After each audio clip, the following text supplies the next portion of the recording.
السلام عليكم ورحمة الله وبركاته. اليوم هو الاحتفال بعيد المولد النبوي، ذكرى المولد النبوي الشريف. والمسجد الإبراهيمي مفتوح جميعا، كل أروقته أمام المصلين المسلمين. ونحن ندخل من الباب الخلفي. في الأيام العادية ممنوع للمسلمين أن يدخلوا هذا الباب.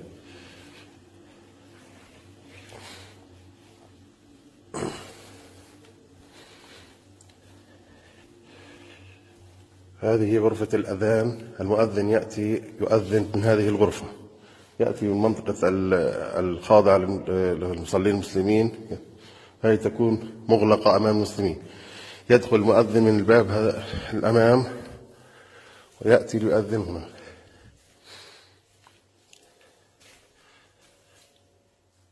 هذا مقام سيدنا يعقوب عليه السلام.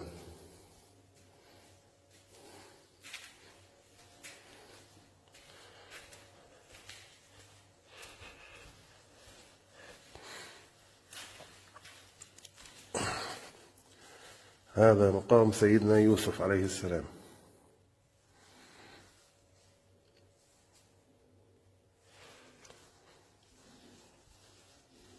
هذه المنطقة تسمى اليوسفية. ندخل من هنا.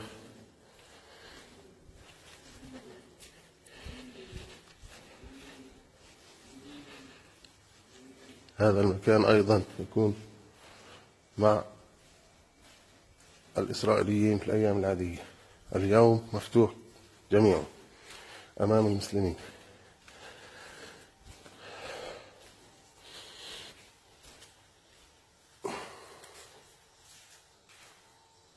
هذا هو مقام سيدنا يعقوب من الداخل،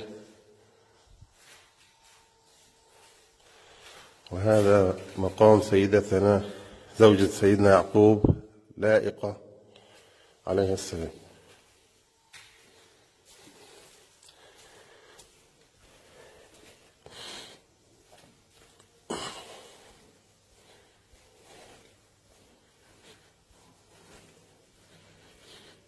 ندخل من هنا. هذا مقام سيدنا إبراهيم الخليل له. هذا هو مقام سيدنا إبراهيم من 3 جهات مكشوفة، من هنا ومن هنا. هذا هو مقام سيدنا إبراهيم الخليل عليه السلام. وهذا مقام سيدتنا سارة زوجة سيدنا إبراهيم عليه السلام من المنطقة الداخلية.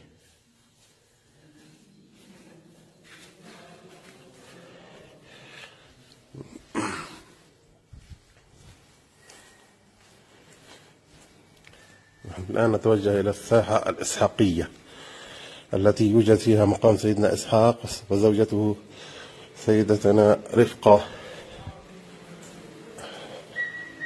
هذا هو مقام سيدتنا سارة.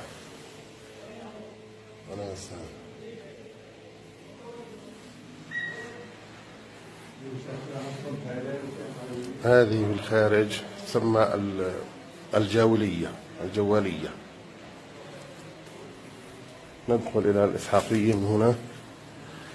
هذه الساحة الإسحاقية يوجد فيها مقام سيدنا إسحاق وزوجته سيدتنا رفقة عليهم السلام.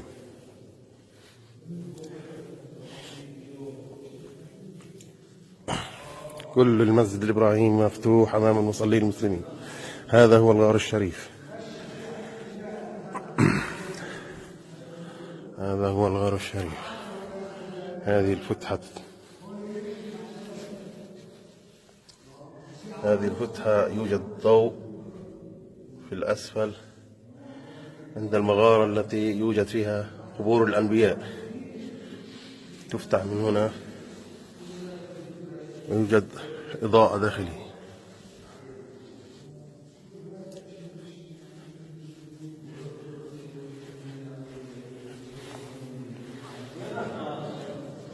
هذه مقام سيدنا إسحاق عليه السلام.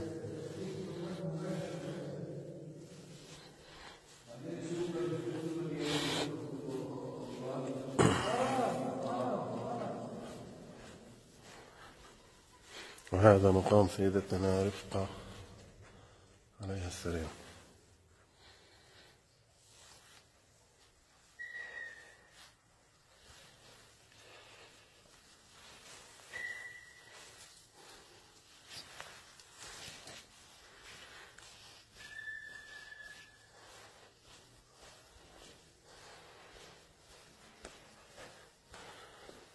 نرجع من المدخل الخلفي إلى مقام سيدنا إبراهيم الخليل. 3 شبابيك تؤدي إلى مقام سيدنا إبراهيم الخليل.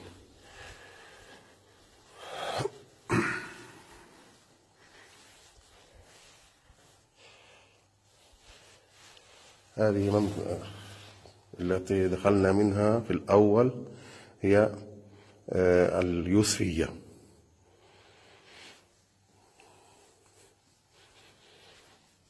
كل أروقة المسجد الإبراهيمي مفتوحة أمام المصلين المسلمين. اليوم الاحتفال بعيد ذكرى المولد النبوي الشريف.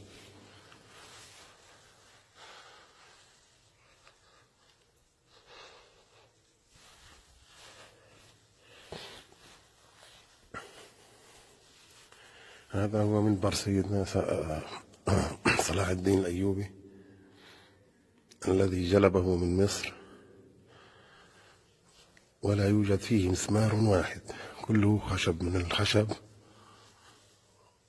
مركب طريقة فنية رائعة.